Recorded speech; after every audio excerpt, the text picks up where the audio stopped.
Paid for by A Common America. Not authorized by any candidate or candidates committee. Learn more at www.acommonamerica.org.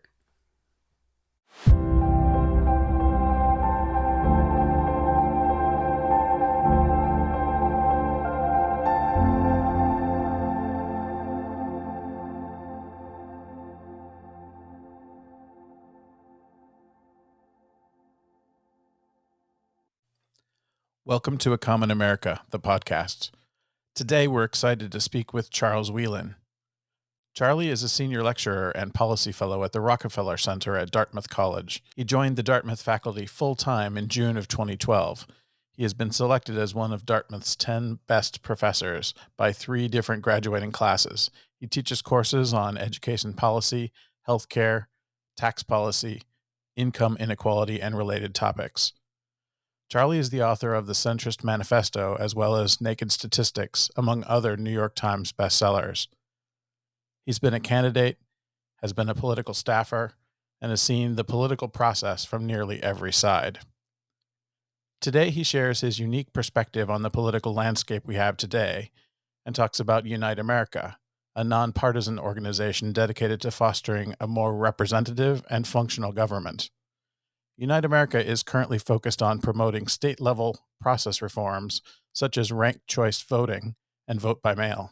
His organization played a major supporting role in the Alaska referendum to adopt a single nonpartisan primary with ranked choice voting in the general election, as well as spearheading a similar referendum win in Nevada in 2022.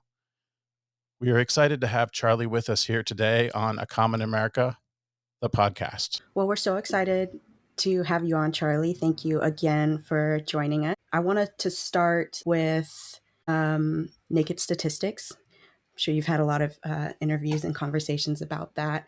I think given kind of where we're at politically today and the political landscape that we find ourselves in, considering the way news is distributed across various partisan platforms, how do you envision that relationship between statistics and politics evolving in the future? How have you kind of seen it evolve so far? I think Naked Statistics was published in 2012. So you've probably seen quite an evolution there. If you can talk to us just a little bit about that. Yes. Interestingly, Naked Statistics and the Centrist Manifesto came at about the same time. They were published. Well, the thing about statistics is it's an attempt to create some shared objective reality, which is harder than you might think. So if you're trying to measure income inequality, which is a perfect example, you might look at income inequality, which is going to look different than wealth inequality, which is going to look different if you include future claims on Social Security than if you don't. So that's not in your bank account, but it's something you're entitled to. So as I claim in the book, using statistics is better than not using statistics, just making stuff up. But it is important to realize that you really need to drill down on the terms that you're using and the source of measurement, the source of data, how the data were collected. And a lot of times that gets neglected. Somebody kind of waves a number, 3.27, here's the answer. And I think any reasonable person wants to learn statistics in part to say, okay, tell me where that 3.27 number came from. That makes sense. Like we talk a lot about, in today's politics, trying to find how do people find trusted sources of information? If you can ground it in statistics, that's helpful. But just like you said, there's different ways of looking at statistics, and you can slice numbers in different ways to tell a story. But I think if you just bringing it back to trusted sources of facts across the political divide, do you think that's how people in the middle of the political spectrum are thinking about this today, and how do they know that what they read is accurate, and where can they go for trusted facts? The problem is that I think we've gotten worse at that. I mean, what academics are supposed to be good at, what journalists are supposed to be good at, is taking some number, looking at it skeptically, presenting other numbers that may represent a different view, without arguing that that number is wrong, but like here's another perspective if you want to think about income inequality or something like that. And as people tune in to different news sources, and as those news sources and academics, honestly, as they become less interested in discerning some common reality and more interested in maximizing viewers or telling you what you already believe, then something is clearly lost in our public dialogue. Do you find yourself steering away from mainstream media and trying to find more direct sources for those types of statistics? Like, I know know more recently, because it can feel like a lot of work and a lot of digging when you read the news and you hear the numbers, and then I'm like trying to find it written so that I can go down and find the source. And then I find that I'm not really looking so much at mainstream media as I'm just going directly to um, universities where they're doing the research. Do you also find that you're moving away from media and just trying to find hard facts when you look at things happening today? So yes, if it's something that I care deeply about or I need to get to the bottom of it, then I'm going to go to the original source. It takes a lot of time. I mean, Yeah. one Yeah. benefit of having a trusted source is that they'll do the work for you. Yeah. So instead, I think my shortcut is I find myself reading media more skeptically. Yeah. Think, all right, well, what does that actually say? I'll give you an example. There was a report on private equity doing something in healthcare, and clearly the source was hostile to private equity for some legitimate reasons. But it reported something like the number of hospital readmissions was higher among firms that involve private equity or something like that. And that was the headline. But then you read down to like paragraph 5 and it says the number of deaths was lower. And I care a lot more about the number of deaths than I do the number of readmissions, right? And so that'd be a perfect example. I look at the headline, which is clearly broadcasting where they want you to go, and then I'll read more deeply, and that's a decent article. At least it's in the article. Or I might think to myself, what was missing? You remember, I was a journalist to start out with. I wrote for The Economist. I've kind of been on all sides of this. I was a speechwriter. Now, I'll tell you a funny story about kind of before media really became polarized. So I was a speechwriter for the governor of Maine in the late 80s, so from 89 to 91. And of course, we had a point of view. We were not objective. We were trying to make ourselves look good.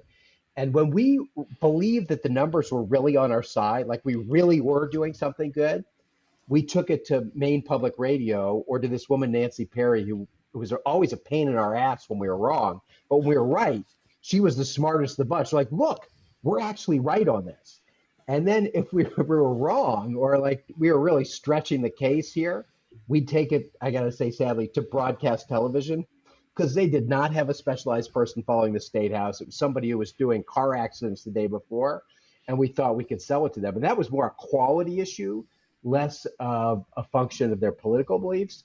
But it does speak to the disparate nature of media. When we think about today's political landscape, we're approaching an election later this year. We're starting to see advertisements from all of the candidates, especially through the primaries in different states. The tension and being pulled in different directions. It's starting, and we're all starting to feel that. Did things break in 2016 that created this divide, or at what point, how did we get to where we are today with such a divided political landscape?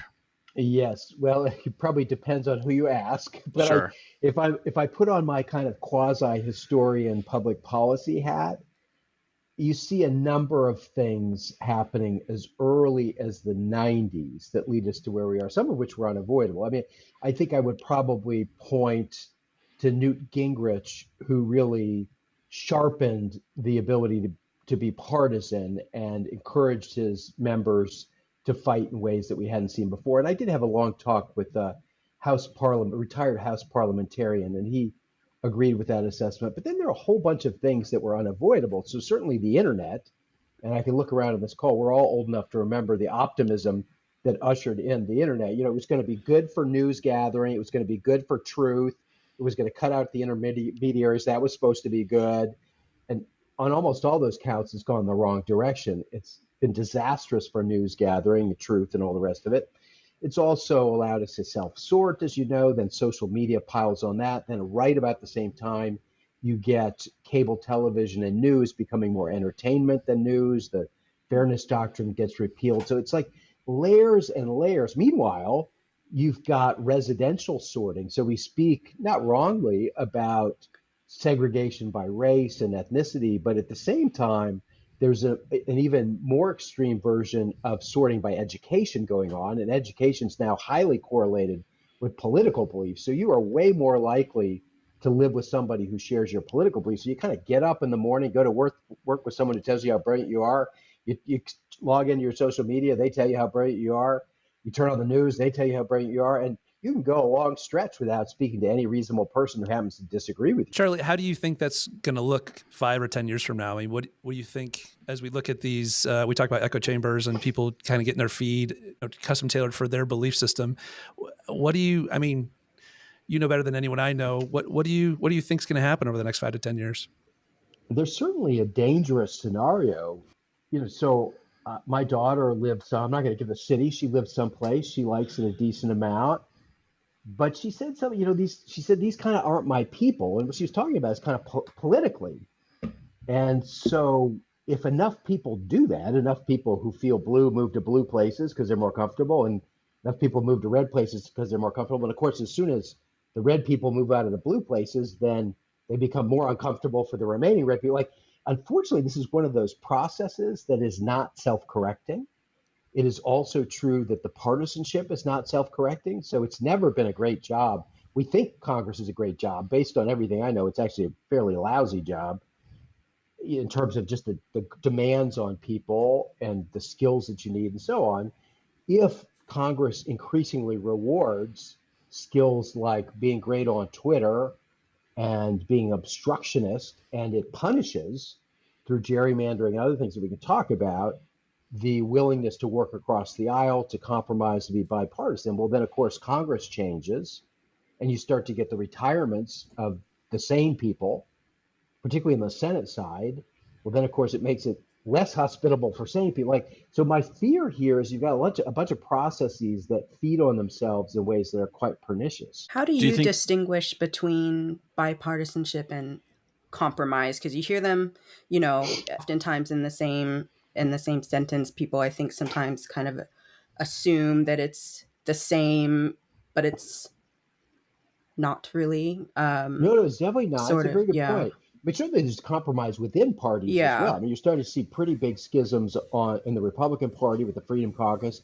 You're seeing fairly big schisms in the Democratic Party with the progressive movement, so on. So compromise is just basically not getting everything that you want, and bipartisanship is not getting everything you want and bringing in the other party.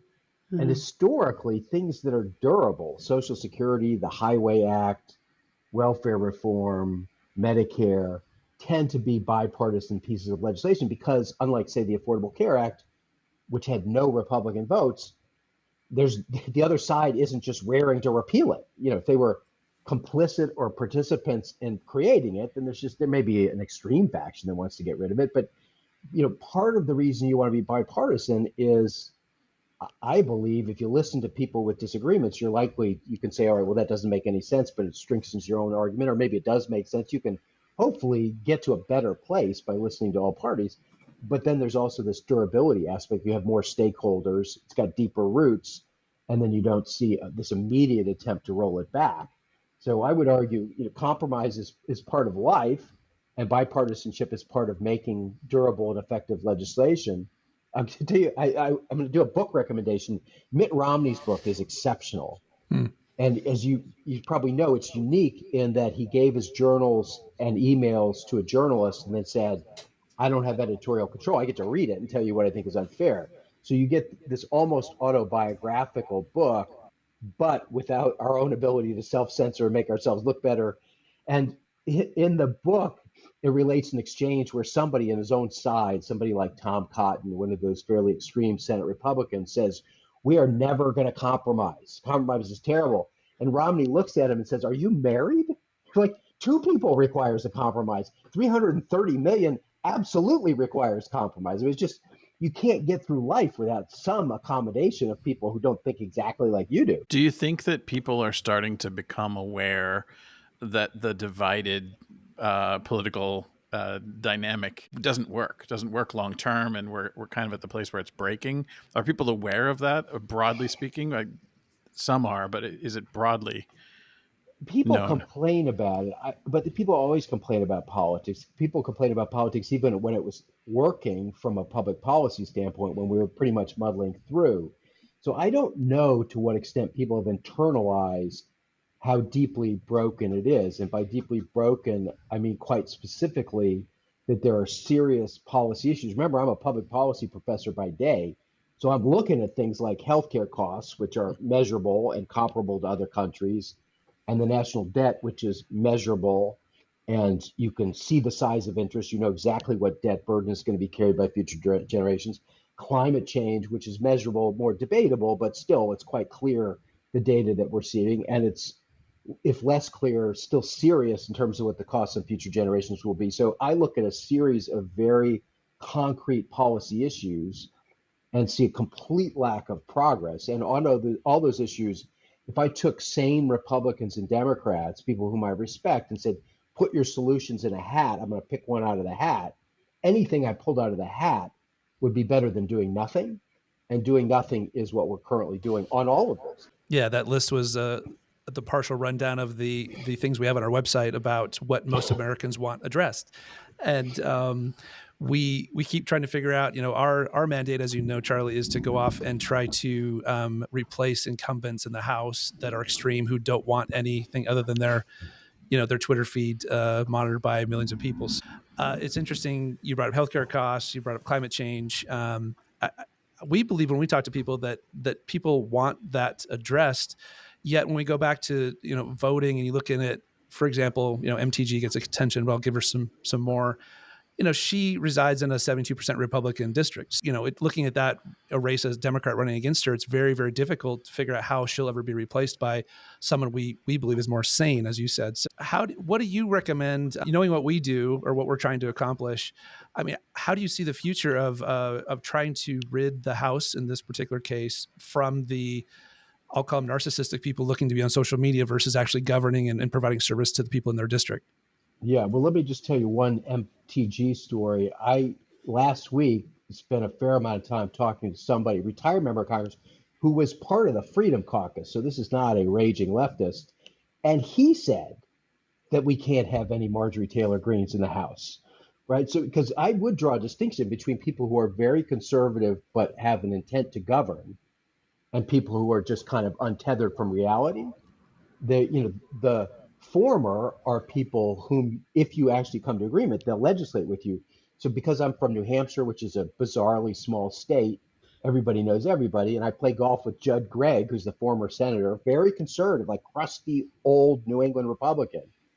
And he talks like beyond fondly about Ted Kennedy. I mean, these are guys who ideologically were not even within throwing distance.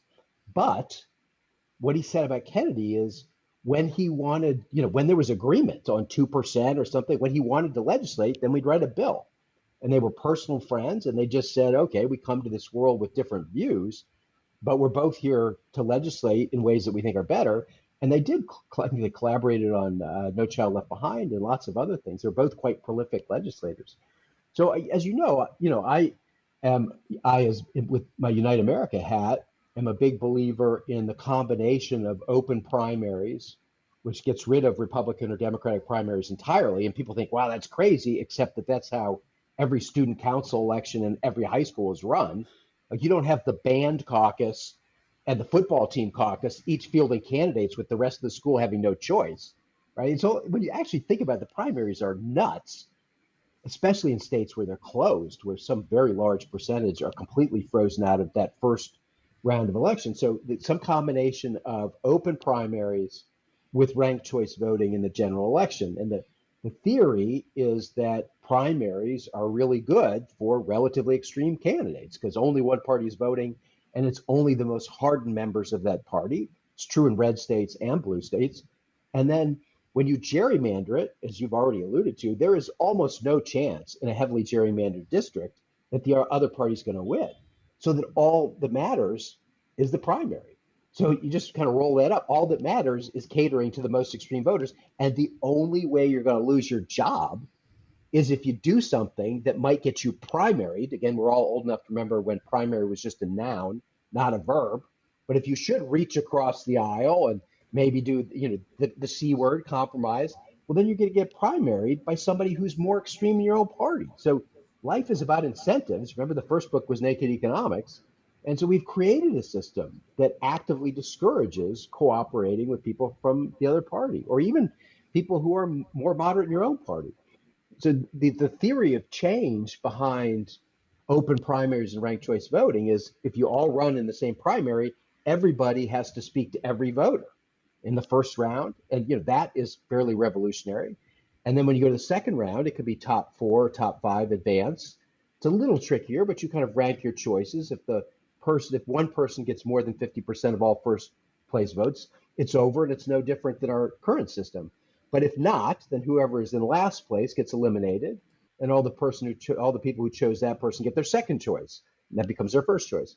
And usually it doesn't go much beyond that. And the theory is, in the general election, you've got to be a lot nicer. You got to build coalitions. If the four of us are running, I may, in the current system, I'm accusing you all of being pilferers and pedophiles, and there's nothing that I can't say to blow you all up. In ranked choice voting, what I say is, I'm the best, obviously, but Mark's got some things that I kind of like. And if you like him, crazy as he may be, I also care about this stuff. So make me your second choice, and Brianna, well, I wouldn't vote for her, but if you do, here's some things that I like about her, right? And that is a radically different way of going about elections. So this was our theory, and remarkably, it actually works because Alaska passed this system. And as a result, Lisa Murkowski, Republican in a deep red state who voted to convict Trump, almost certainly would have lost in a Republican primary, but she gets reelected in 2020 because overall in the state, she was still quite popular. That's exactly what elections are supposed to do.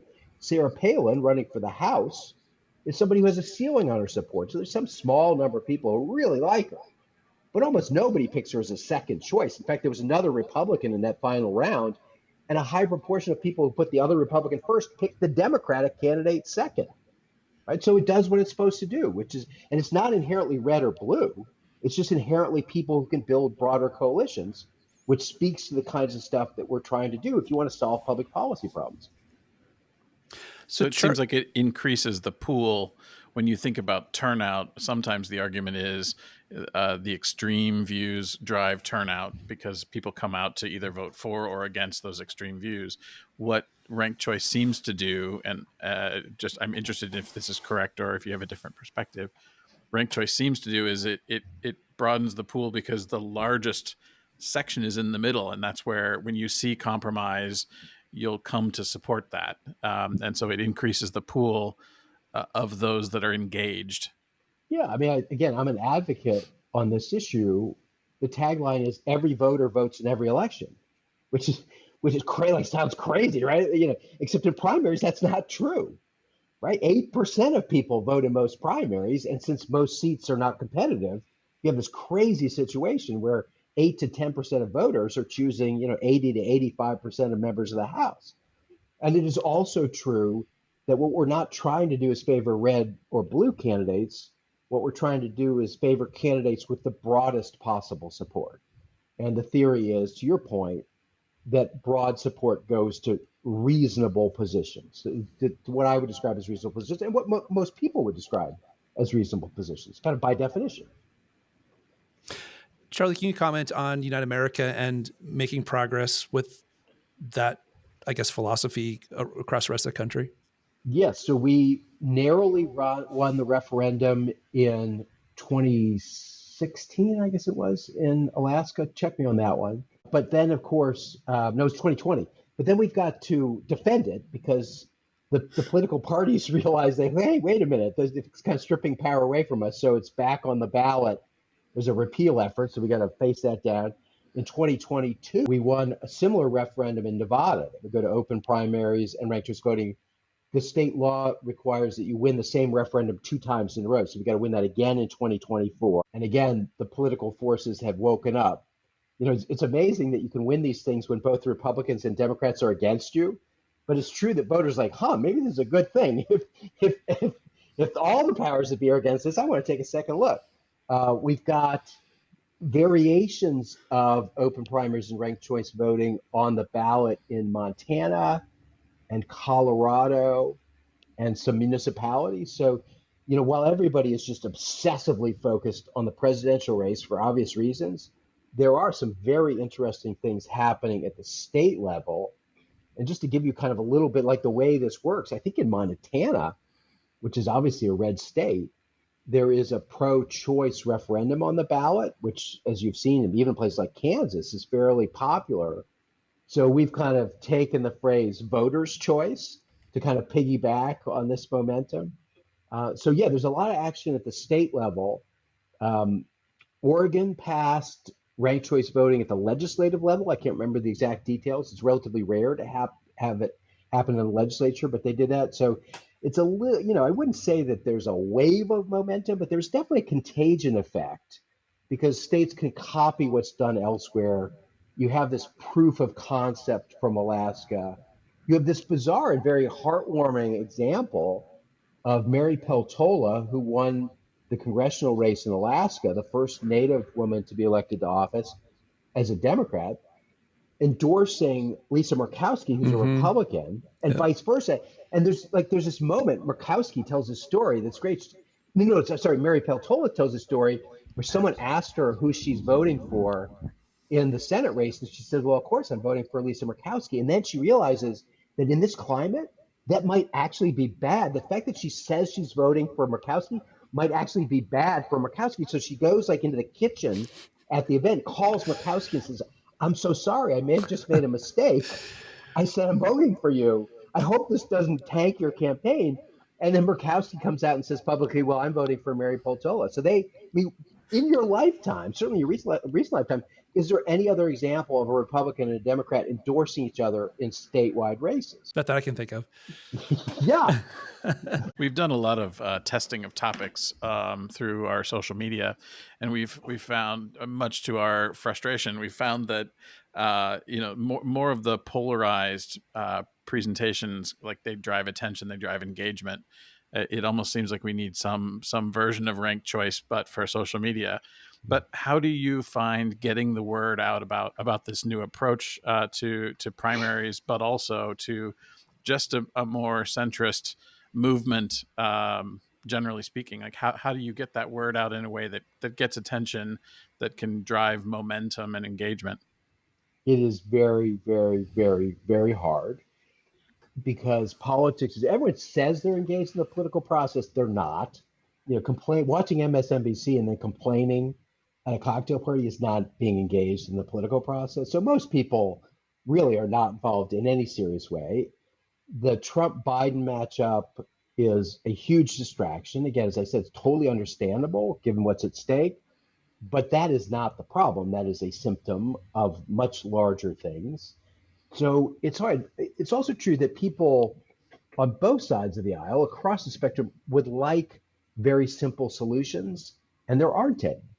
The example I sometimes give is, suppose you're trying to lose 25 pounds and you hire a personal trainer, you're auditioning personal trainers. The first one comes in and says, all right, here's what we're going to do. You're going to stop drinking. You're going to be running every morning. You're going to be getting up early. You're going to be wearing a lot of Lycra, and you're not going to eat fried food. And you're like, wow, this sounds miserable. And then personal trainer number 2 comes in and says, oh, no, most of the work here is going to be done while you sleep because I've got a special plan. And you can actually, eat as much ice cream and drink as much as you want because if you combine that with grapefruit, the enzymes are such that you're going to lose weight.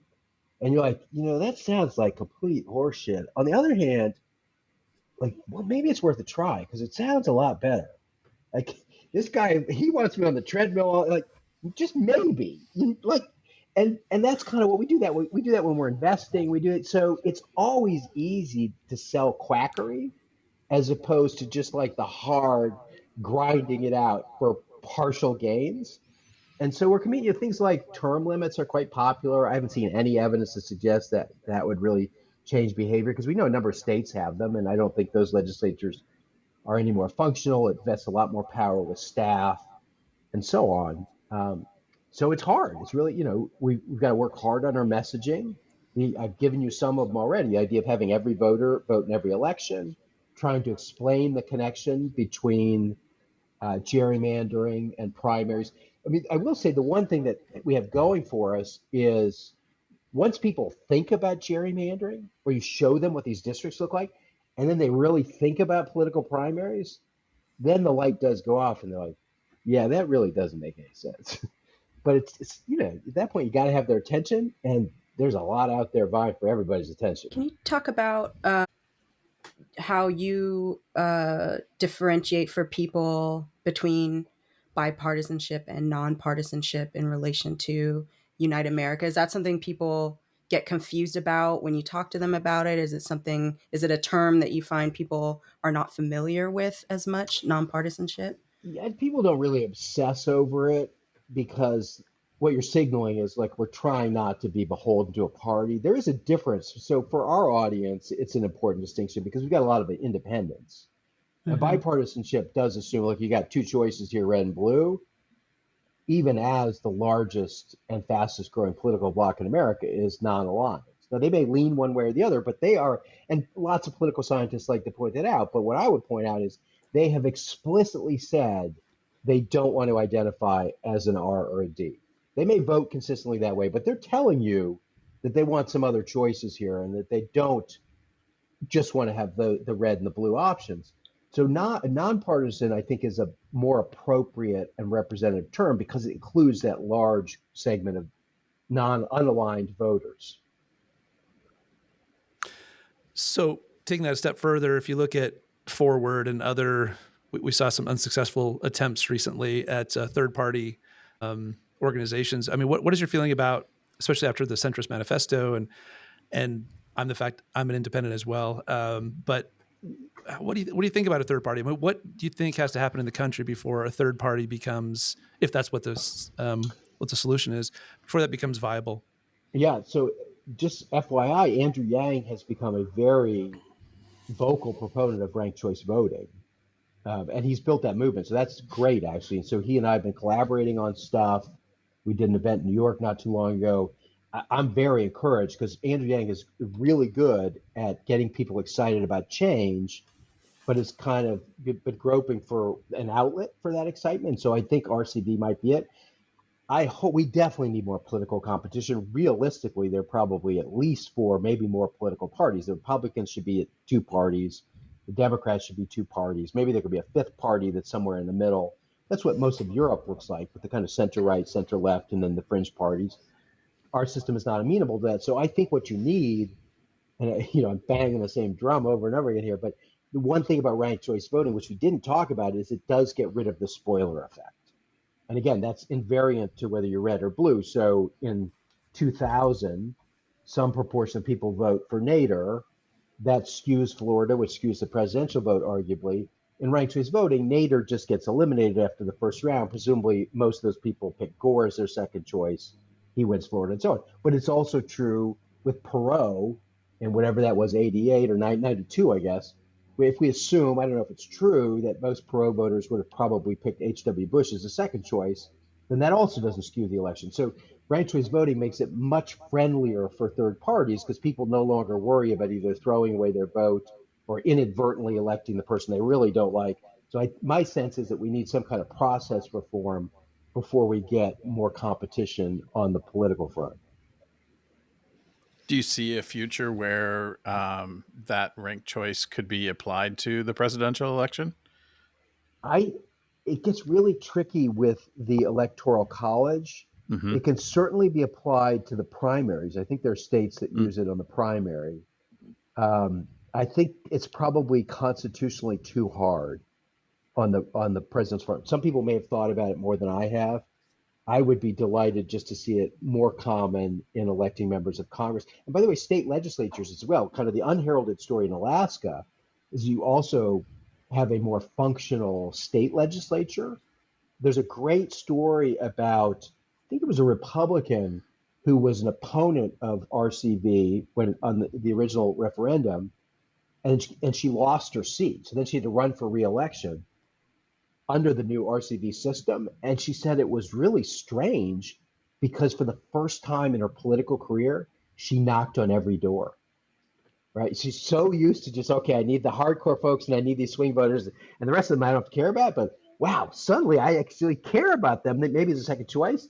And for her, the kind of light went off and she was transformed into a strong supporter. I was just going to ask you, what gives you hope about the future? That example actually gives me hope, but I am curious, what gives you hope about bipartisanship in DC, but even across the country? Well, I've become kind of an amateur reader of history. You know, like we all are force-fed history in high school, and you memorize some dates and you try to pass the exam and you forget it all, and it's largely meaningless. But I think having been through this, I now look back at history very differently. Like these are just epic battles between humans with different points of view that get resolved in different ways.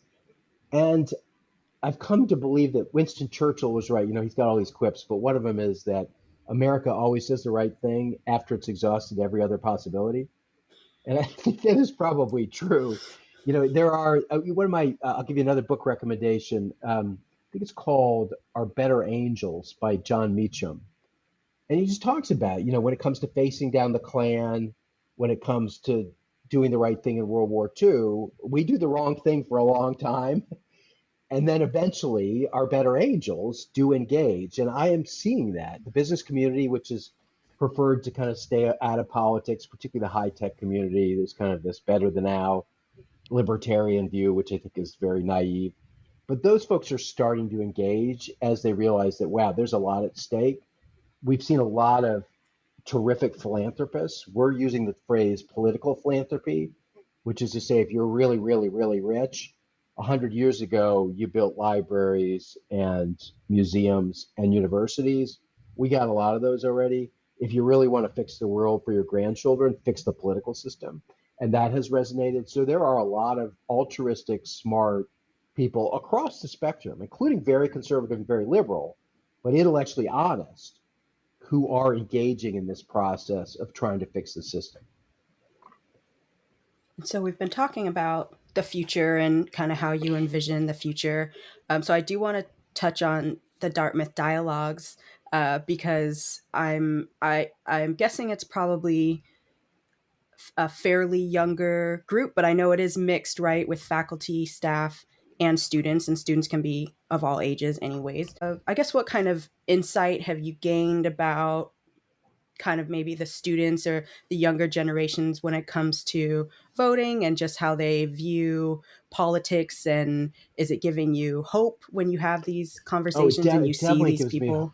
Yeah, it definitely gives me hope because I think there's a schism between academic administrators, faculty, and students, and because they all have, again, different incentives. I think the administrators are the most, let's say differently, they're the least encouraging, and I'm generalizing in a huge way, but we've kind of been watching this unfold in a lot of places. They're the most threatened by disagreement, and that has proved to be problematic on many levels. Students, I think, are the most eager to engage on hard issues.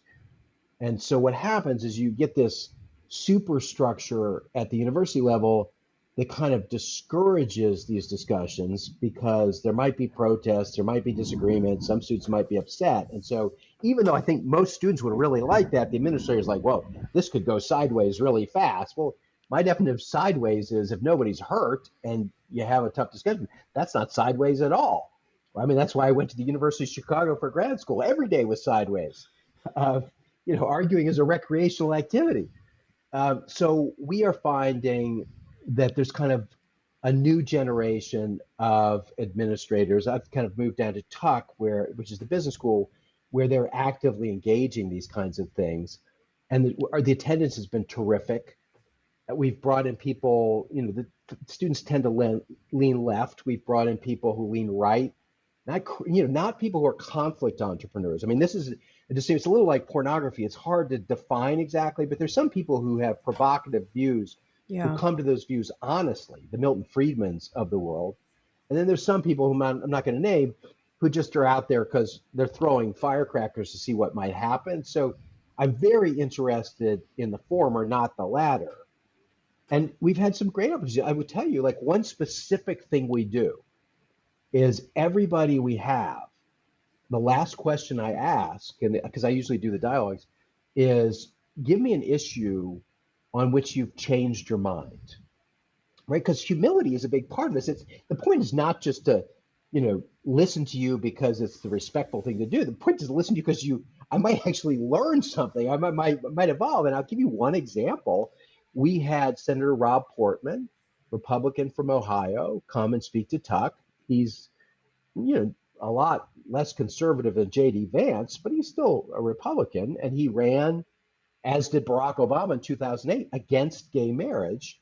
And when I asked him the question, I said, what was the issue on which you changed your mind? And he said it was marriage equality. And the reason was our son came out to us as gay when he was a senior in high school. And I realized, that families were wrestling with this issue. I'd been elected as a Republican running against it. I had to walk back that position, and then I had to run in a Republican primary again. And there are a couple interesting things about that. My critique of that line of explanation is, well, it's not that hard to understand that other people's kids are gay. And it's not Herculean league. But, I kind of pressed on that. And he said, true. But you know what? This is how we all change our minds. We have personal encounters. And some people move faster than others. I thought it was really a beautiful explanation. And the audience was really interested in what he had to say. It was laden with humility. And then he goes back and wins the Republican primary with like 82%. Right. So it means that he can also bring people along on that issue. A lot of people change their minds fairly quickly. But I do think there's a yearning to just have interesting, intellectually honest people talk about hard issues. The other example at Dartmouth that turned up in the New Yorker and other places is almost immediately after the Hamas attack, we brought together a panel, including one of our faculty members who lives half the year in Jerusalem, and then another faculty member who's a former Egyptian diplomat, and they had co-taught. So there's an element of trust that actually co-taught a course about the Arab-Israeli big picture conflict. And it was a really good event because they both said some things that were unpredictable. They both conceded points. They both said that they were searching for answers. They both said that this is a complex issue with roots that go a long way back. They both said, look, there are extreme members of groups that I identify with who are part of the problem. And it didn't solve the problem. Dartmouth still had some subsequent trouble, but it really did for a while create a different kind of environment on campus. Are there any themes of concern that come up with the students? I know each conversation and topic is different, but do you see anything that feels very similar, conversation to conversation, concerns that they have about the future, concerns they have about politics, things like that? Yeah, certainly the environment comes to the top. If you think about issues during their lifetime, climate change has been something we've been talking about seriously for the better part of 20 years, and they've just seen really no action. I would say the same is true of the federal debt, but that for whatever reason, that's not something that students they should be, because it affects them the same way. It's basically we're living too well today, the boomers, at the expense of them. I think there's a parallel between those two issues. And I think they look around, and income inequality is a big issue. I mean, certainly the scale of wealth would have been unimaginable 20 years ago. And so they're seeing at the same time these super wealthy people, for reasons that we could discuss, and an epidemic of homelessness and addiction and other kinds of things. And, I teach at a business school, and there's still widespread concern about this. And I think there's some fringe like throw out capitalism. And, these are the people who didn't live through the Cold War, never visited the Soviet Union. But I think even my business students who plan to go out and make money will say, like, is this really the best we can do? In the richest country really in the history of civilization, can we not ameliorate some of these problems? And I think that's kind of where their minds are. One of the examples or discussion points that we talked about in our very first episode is just that where politics, centers around the election, these topics live with us throughout the year in our neighbor to neighbor interactions, in our Thanksgiving dinners and weekend dinners with family. Do you have any advice for people, who have maybe shied away from some of those opportunities? They haven't met with their neighbors because they're afraid to say the wrong thing and spark a political conversation, or, even in family interactions, politics has bubbled to the surface more and more. Any advice for people in a more day-to-day context? Yeah, I can't tackle Thanksgiving. That one's hard. In fact, It is. I did an event with the president of Dartmouth about Dartmouth Dialogues, and we agreed that maybe we would come back together in late October and offer like talking points to help people get through Thanksgiving. Because that just is, I joke about it all the time for foreign students. They're like, what does this mean? Oh, that's when people get together and argue with their crazy uncles. You also have turkey, but really it's mostly about arguing about politics. That is even displaced football. I would urge people, particularly young people, to get involved in local politics, because local politics tends to work in part because of the immediacy of it. And it's not abortion. It's not even necessarily gun control, because you can't really control it. It's more just like, okay, there are a bunch of trash cans that aren't getting emptied. Who's the person responsible? Let's all call them. And then you know what? Like the trash cans get picked up. Like you can actually see the changes. School boards have become a little more politicized, but I think that's still kind of the exception rather than the rule. I remember being on a neighborhood advisory council in Chicago, and we had more power than it would sound like, because basically the older woman just did what we said on certain issues. And she'd say, look, this restaurant at this corner has requested an outdoor seating permit. Should we do it? We'd go and ask the neighbors, and they'd say, well, that's too many tables. It's going to block the sidewalk. But if you do half that many tables, it'll be great. And then, like, I remember walking with my wife, pushing a stroller, like, oh my God, there are tables out there. We did that, right? Like, and well, that's so cool. I think that actually gives you some sense of the give and take, and that most people are reasonable. And there's not a lot of Twitter when you're picking up trash cans. I mean, it's like, so I think that's a kind of a more heartening development. And I think that gives you hope about, even in small day-to-day things, when the political system works, it benefits all of us. And if we can do that on a local scale, it can give you hope that we can do that in a bigger context, on a more national scale, as well, if we can take the same approach. Charlie, I really appreciate your time and anything that you would recommend to us as an organization as we continue to tackle this leading up to the election later this year. So I gave a speech in Phoenix, and this line kind of came to me spontaneously, but it's true. I said, most people do nothing, and when most people do nothing, nothing happens. And some people do an extraordinary amount. So, try and be some of the people who are just doing something. Right. And that, that's true whether the Germans are sweeping across Western Europe, or it's climate change, or it's politics. It's just too easy and sometimes too self-satisfying to do nothing and just pretend that other people are the problem. So, get out there and engage. Thank you so much, Charlie. I really appreciate your time and for joining us today and talking on A Common America. I enjoyed it. Thank you very much for what you're doing and for a great conversation. Yeah. Thanks, Charlie. Appreciate it. Thank you.